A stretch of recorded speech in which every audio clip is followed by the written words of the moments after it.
Hello বন্ধুরা, আজকে আবার একটি নতুন রেসিপি নিয়ে চলে এসেছি। আজকে বানাবো ছানার তরকারি। নিরামিষ দিনে কিন্তু খুব ভালো হবে। তাহলে চলো শুরু করি। এখানে আমি 1 লিটার দুধ নিয়েছি, আর দুধটা কিন্তু আমি পাত্রে ফুটতে বসিয়ে দিলাম।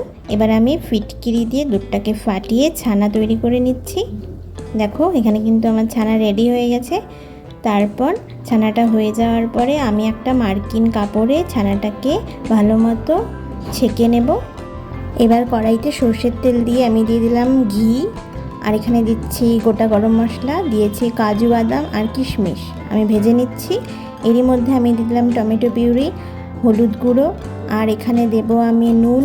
এখানে আমি সন্ধব লবণ ইউজ করেছি, তোমরা সাধারণ লবণটা ইউজ করতে পারো। তো এটা আমি কষিয়ে নিচ্ছি। দেখো, এখানে অ্যাড করছি সামান্য কাশ্মীরি লঙ্কা গুঁড়ো আর দিয়েছি ধনে গুঁড়ো। সমস্ত কিছু আমি কষিয়ে নেব। দেখো, এখানে আমি টুকরো করে কেটে ভেজে নেওয়া আলুটা এখানে আমি অ্যাড করছি। তোমরা আলু নাও দিতে পারো, আমার যেহেতু সমস্ত কিছুতে একটু আলু পছন্দ তাই আমি আলু দিয়েছি।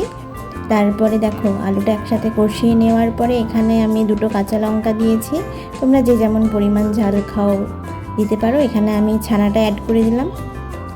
আর এই তরকারিটা কিছুটা মিষ্টি মিষ্টিই হবে, তো খুব একটা ঝাল হয় না। আর এখানে দেখো, আমি যে ছানা তৈরির পরে যে জলটা বেঁচেছিল সেই জলটাই আমি এখানে অ্যাড করেছি আর কষিয়ে নিলাম। দেখো, একটু জল দিয়ে সামান্য ফুটিয়ে নিচ্ছি। এখানে সামান্য চিনি আর নুন অ্যাড করেছি। দেখো, আমাদের কিন্তু ছানার তরকারি প্রায় রেডি। শেষে একটু ঘি অ্যাড করে তোমরা সার্ভ করে নিতে পারো। দেখো, ছানার তরকারি একদম রেডি।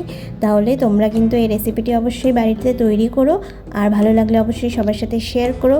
যারা ফেসবুক থেকে দেখছো আমার পেজটিকে ফলো করো, যারা ইউটিউব থেকে দেখছো আমার চ্যানেলটিকে সাবস্ক্রাইব করো, পাশে থেকেও। দেখা হবে পরের ভিডিওতে। টাটা।